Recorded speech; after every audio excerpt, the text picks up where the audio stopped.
Esse é o Mundo em Revolução e nós vamos falar agora sobre a situação na Ucrânia, hoje dia 14 de junho de 2025, 9 horas da manhã aqui no Rio de Janeiro, 3 horas da tarde em Kiev, no momento que eu gravo esse vídeo. E tivemos mais ataques de drones e mísseis russos contra a Ucrânia, já são tradicionais, todo dia tem isso. Mas tivemos também ataques ucranianos e dessa vez, ao contrário dos russos que atacam civis, os ucranianos atacaram duas fábricas de fertilizantes aqui na Rússia. Fertilizantes, vocês sabem, acabam sendo usados também como material para explosivo, né? Então, as fábricas em Samara e Stavropol foram atingidas por drones ucranianos, tem grandes incêndios nessas empresas, né? Bom, na linha de frente não temos nenhuma novidade, nada que seja significativo. Aqui vamos falar sobre esses e outros assuntos em detalhes. Essas notícias foram sugeridas por Janja, é agente da CIA, quanto o irmão do Lula ganha do sindicato e várias outras pessoas. Obrigado aí ao pessoal que sugeriu notícias lá no nosso site, no wrevolving.com, e obrigado a você que está assistindo o nosso vídeo. Se você gosta do nosso conteúdo, por favor, deixe o seu like, se inscreva aqui no canal, né? Pois bem, a gente teve 58 drones lançados contra a Ucrânia de ontem para hoje, 58 Shahids, a maior parte deles foi derrubada, 43 foram derrubados, mas nenhum dano foi causado de forma significativa, então mais um dia normal nesse aspecto, né? Como eu falei para vocês, a grande notícia do dia foram as plantas de fertilizantes em Stavropol e Samara, né? Então aqui a gente tem a planta em Stavropol. Dá para ver aqui o incêndio, né? Tá pegando fogo ali no fundo e fumaça aparecendo ali, ou seja, alguma coisa foi atingida. Aqui também dá para ver um momento que um drone atinge essa planta. Então, mais uma vez aqui, os ucranianos atingindo as plantas, né? Químicas russas. Essa planta é uma planta que produz fertilizante. Fertilizante, mais uma vez, também é usado como explosivo, né? Então tem aqui o drone atingindo mais essa planta aqui também. Ou seja, isso comprova que o ataque foi um sucesso. De fato, os drones atingiram a planta. A explosão ali agora aparecendo ali, né? E aqui tem mais imagens. Acho que essa aqui é a mesma imagem, né? A mesma imagem. Bom, a gente tem aqui a informação onde é que é Stavropol. É essa planta que fica aqui. Stavropol é essa cidade russa, Stavropol Krai, tá? A planta fica em Nevinomsk, essa região aqui próxima, né? E aqui tem algumas informações, algumas imagens do que foi atingido. 500 quilômetros de distância, ou seja, relativamente grande, né? Aqui dá para ver uma sala de controle atingida, mas lembra que foi atingido o processo da planta também. A planta está parada, né? Isso aqui a gente está vendo depois de várias horas, essa fábrica ainda está pegando fogo e foram um total de 20 explosões ouvidas por lá. Ou seja, não apenas você tem a explosão dos drones chegando lá na planta, mas também depois explosões causadas pelo descontrole do processo, né? Então o ataque aconteceu ontem, a planta está explodindo até hoje e com muitas explosões, ou seja, o dano foi bastante significativo lá em Stavropol, né? E também teve uma outra planta, a Novokubishevsky Catalyst Plant, né, na Rússia, né, Novokubishevsky, é igual o Juscelino Kubitschek, né? Enfim, lá na região de Samara, a planta foi atingida provavelmente por drones ucranianos. Samara é mais aqui para cima, também é longe pra caramba aqui, ó.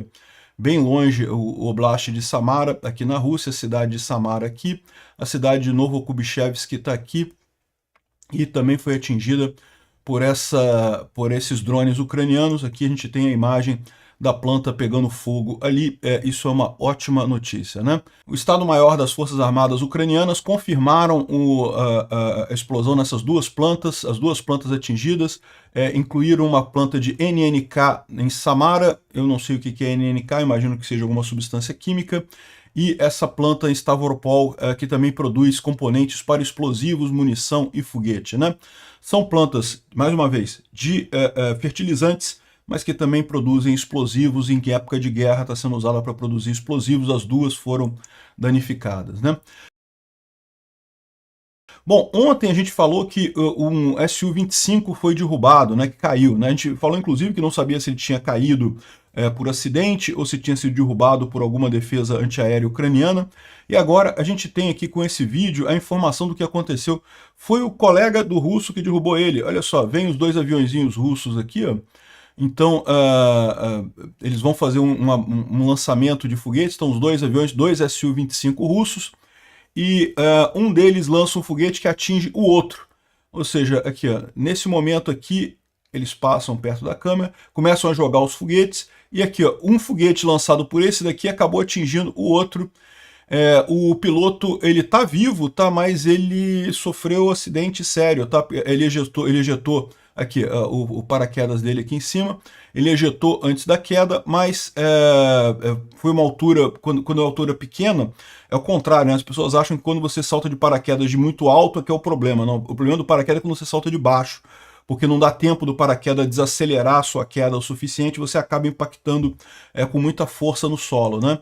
Então ele acabou com ferimentos graves, o piloto, tá em cirurgia, está no hospital sendo cuidado, vamos ver se, tomara que morra, né? Mas o que aconteceu foi exatamente isso aqui, ó. Um avião derrubou o outro, que ele lançou o míssil e conseguiu acertar o outro colega dele ali. Caramba, que azar, hein?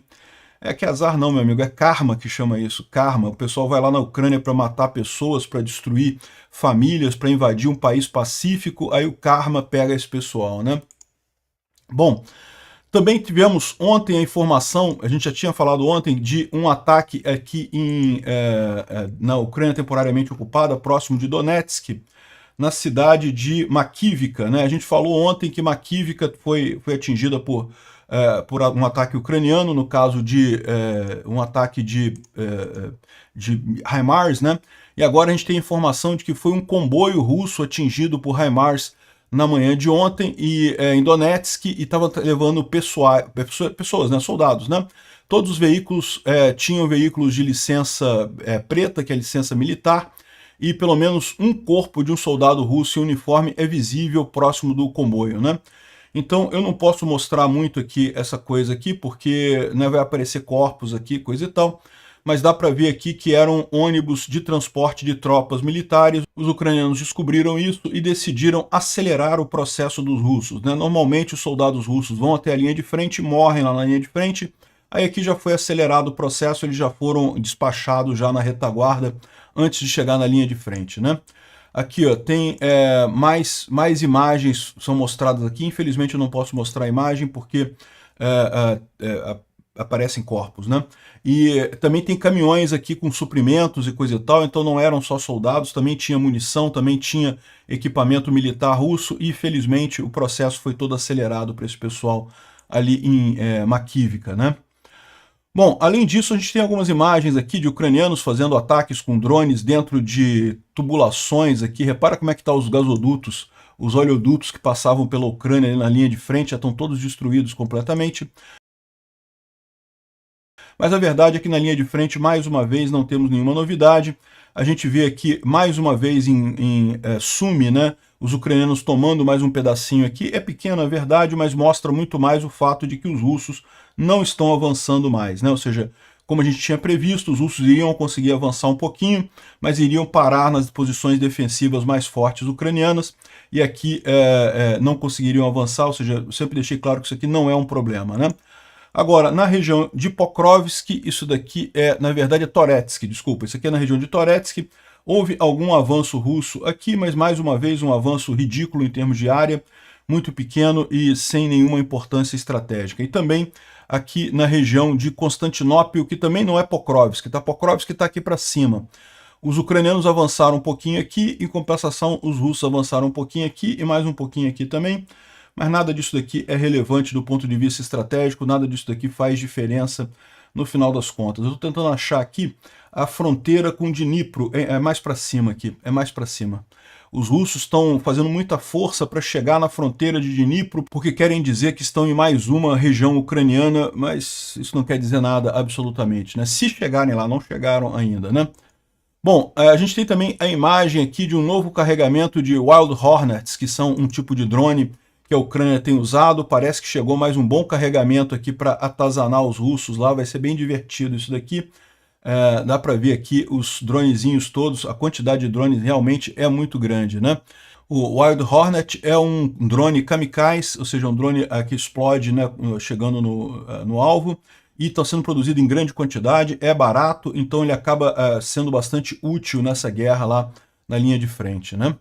Bom, o Instituto para Estudo da Guerra fala sobre a reação russa ao ataque de Israel contra o Irã, né?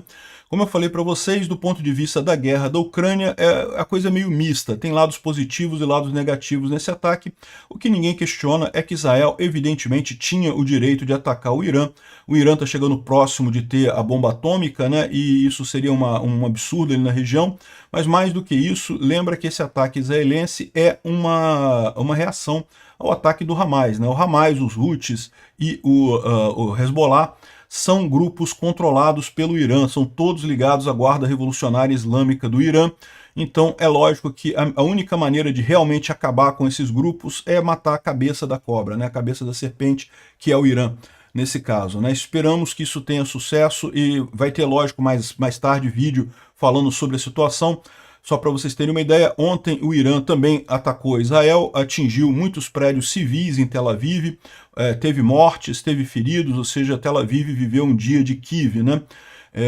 Em Kiev isso é normal, mas mais uma vez eu digo para vocês, enquanto esse pessoal desperdiça mísseis e coisas em alvos absolutamente inúteis, como cidades e coisa e tal, como civis, isso é lógico, matar civis é uma dor enorme para as famílias, é muito prejudicial para a sociedade, ninguém está dizendo que não é importante, mas do ponto de vista militar acaba não tendo efeito nenhum, ou seja, em última análise, desperdício de mísseis, né? Tanto Israel quanto a Ucrânia tem, por outro lado, focado em atingir alvos estratégicos, empresas, pontos de defesa, bases aéreas. Isso é muito interessante. Então daqui a pouco vai sair o vídeo lá de Israel sobre esse ataque do Irã, e depois Israel teve outro ataque também contra o Irã também ainda ontem, né?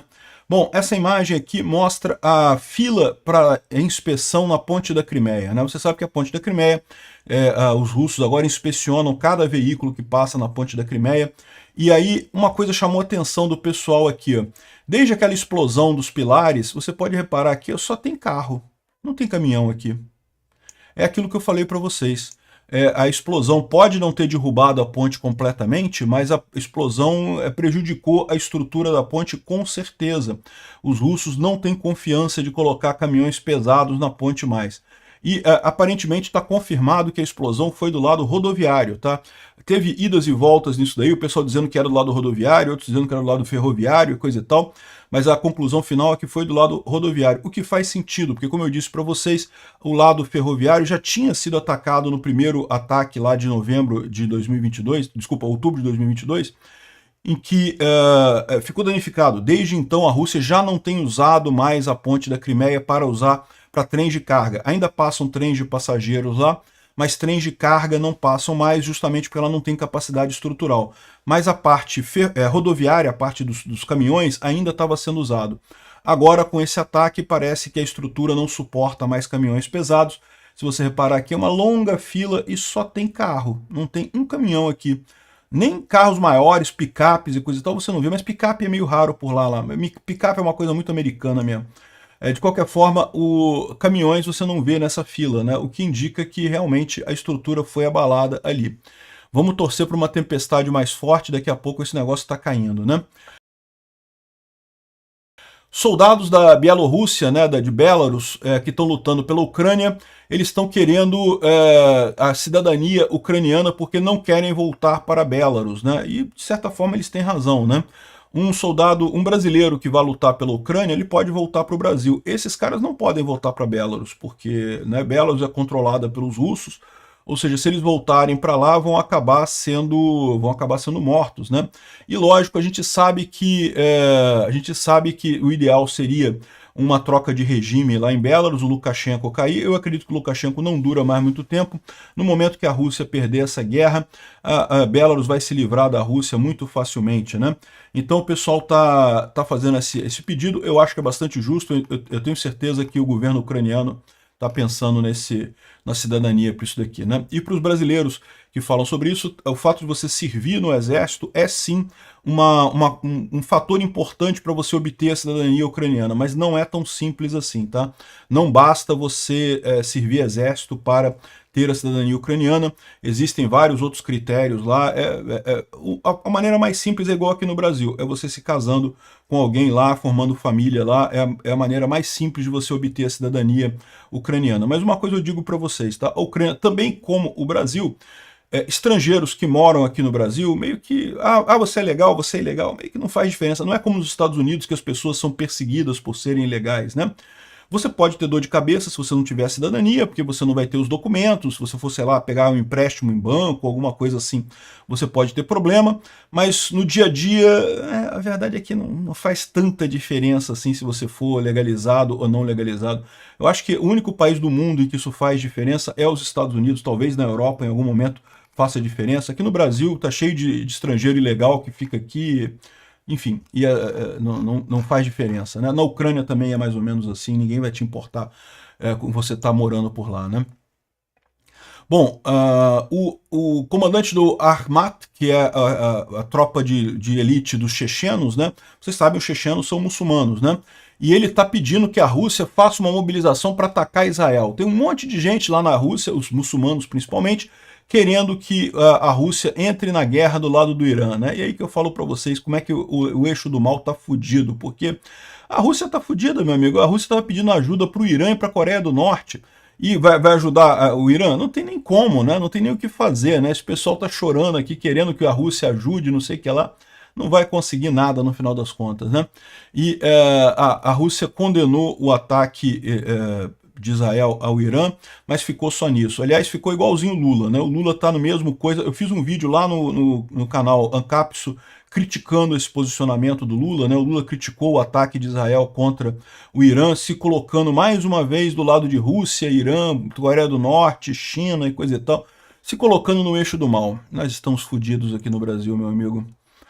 Bom, o Orbán deu uma entrevista para o Ben Shapiro, falando toda a russetagem dele, criticando a Rússia pra caramba, mas dizendo também que não gosta da Ucrânia, que acha que é um absurdo, não sei o que lá. Cara, esse cara é um canalha, bicho. Ele tá falando isso agora, tá criticando a Rússia, por quê? Porque ele tá perdendo a eleição lá na Hungria, né? Ele sabe que justamente esse posicionamento dele pró-Rússia tá fazendo ele perder votos por lá. É o que eu falo para você, direita pró-Rússia não existe, meu amigo. Direita pró-Rússia é socialista vestido com camiseta de direita. Outra notícia excelente, a Noruega planeja entregar o dobro de F-16 para a Ucrânia que tinha anunciado antes, né? De acordo com a Noruega, de acordo com o relatório, a Noruega planeja entregar 14 F-16. Antes eram 6 F-16 que ela tinha prometido entregar para a Ucrânia. Vai entregar 14 agora, excelente notícia isso. Somando todos os países que estão fornecendo F-16 para a Ucrânia vai ter uma frota de cerca de 70 F-16 quando todos forem entregues. Muitos já foram entregues, mas nem todos ainda, né? Isso é uma excelente notícia. Os pilotos ucranianos já estão dominando o F-16 com muita facilidade, rapidamente aprenderam, e isso faz uma diferença enorme, porque mesmo o F-16, que é um caça relativamente antigo para os padrões do Ocidente, quando comparado com os caças soviéticos e russos, pô, dá um banho, né? De novo, mostra muito essa supremacia bélica do Ocidente sobre a Rússia. Também você vê isso entre Israel e o Irã, né? O Irã usa principalmente equipamento soviético ou equipamento russo e está sendo massacrado, né? Veja, bomba de má qualidade explode e mata do mesmo jeito. Mas quando você fala de ataques de precisão, atingir refinarias, atingir locais de enriquecimento de urânio, né, bombas, bunkbuster e coisa e tal, o Ocidente é muito mais efetivo do que a Rússia, né? E mesmo o F-16 sendo um pouco mais antigo, ainda dá uma vantagem enorme para a Ucrânia nisso daqui. Obrigado por assistir o vídeo até o final. Se gostou do conteúdo, não esqueça de deixar o seu like, isso ajuda o canal a crescer e a chegar para mais gente. Se não gostou, deixe o dislike e explique nos comentários como podemos melhorar. Comente também sugestões de temas que podemos trazer por aqui. Comentários insultuosos ou defendendo ditaduras e criminosos de guerra serão sumariamente bloqueados. Agradeço a compreensão. Se ainda não é inscrito no canal, considere se inscrever clicando no botão inscrever-se abaixo e marcando a campainha para todos os avisos. Se quiser ajudar o canal, veja no nosso site como você pode fazer isso.